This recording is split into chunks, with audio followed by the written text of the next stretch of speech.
Quand on commence à penser à ce genre de métier et la perte de salaire que ça peut induire et les conséquences sur la famille, on s'interroge, est-ce qu'on veut vraiment le faire? Et puis je pense que c'est là où on met en perspective ce qu'on a vécu avant et les raisons pour lesquelles on a voulu partir et ce qu'on pense trouver en changeant de métier. Donc c'était une des conversations qu'on a eues avec mon mari et du coup, comme ça, qui m'a dit qu'il me soutenait aussi. Ça a un peu dissipé les doutes que ça peut engendrer. Bonjour, je m'appelle Andrea, je suis née dans les Hauts-de-Seine, à Neuilly. J'étais plutôt une enfant réservée et calme, toujours un peu comme aujourd'hui.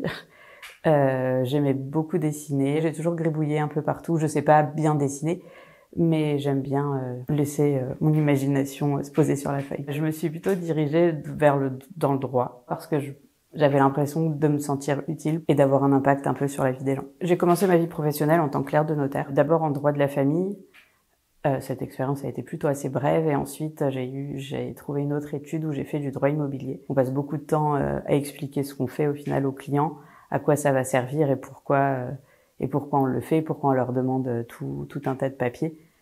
Et ensuite, on a notre cœur de métier où on passe quand même le moins de temps, c'est la rédaction des actes. Même si on n'avait pas tant de liberté que ça, parce qu'il fallait bien retranscrire des contrats prédéfinis, c'était quand même la partie du métier qui m'intéressait le plus. Mais là, aujourd'hui, je me sens, enfin, vers la fin plutôt, je me sentais plus vraiment à ma place. J'ai eu un enfant et là, pour le coup, comme je m'investissais quand même beaucoup dans mon travail au niveau temps, le plus tard que j'ai fait, ça pouvait être 21h et pour le coup, c'était assez lourd. J'ai préféré retrouver plutôt un équilibre où je puisse quand même rentrer chez moi et m'occuper de mon fils. Et on s'est aussi lancé dans l'acquisition d'une maison qui était très éloignée de mon travail, donc du coup, j'ai démissionné. Et c'est après cette démission que j'ai décidé de faire un bilan de compétences. J'ai choisi Garance et moi, sur recommandation d'une amie qui était passée par cet organisme et qui avait été très satisfaite. C'était axé sur la carrière des femmes et je pense qu'à ce moment-là, ça répondait aussi à un besoin que j'avais. Et avec Angélique, ma coach, qui m'accompagnait pendant ce bilan de compétences, on a travaillé sur les valeurs,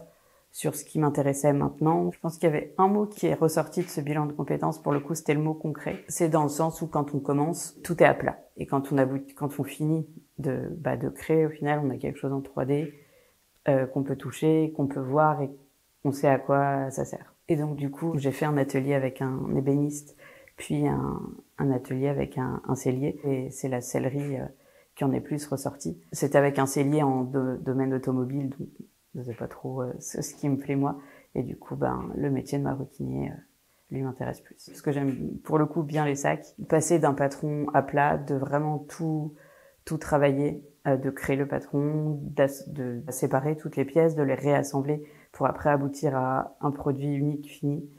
C'est ça qui me plaît dans ce métier-là. Après mon bilan de compétences, je me suis pas lancée directement dans la reconversion. J'ai repris un travail administratif parce que financièrement, on en avait besoin. Quand on a acheté notre maison, on avait notre appartement à vendre.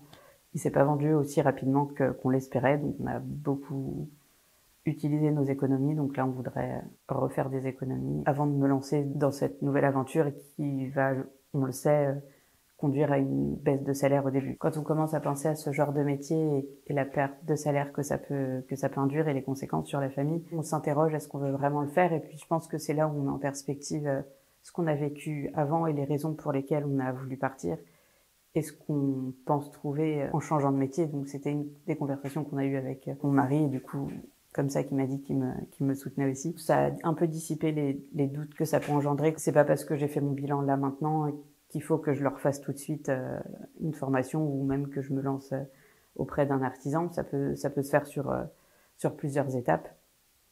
Et c'est la voie que j'ai choisie, du coup, d'abord de rassurer financièrement la stabilité du foyer et ensuite mettre en œuvre ma reconversion. Mes projets pour la maroquinerie, c'est d'abord d'intégrer pas forcément une grosse boîte, mais en tout cas d'accompagner des artisans, être salarié pour apprendre vraiment le métier en direct, en étant encadré par des artisans. L'idée d'avoir ma propre entreprise m'a traversé l'esprit, mais là, ce serait vraiment plus sur du très long terme. Je pense que les sacs, c'est ce que j'ai envie de faire en premier, niveau création, mais je pense aussi que c'était un de mes...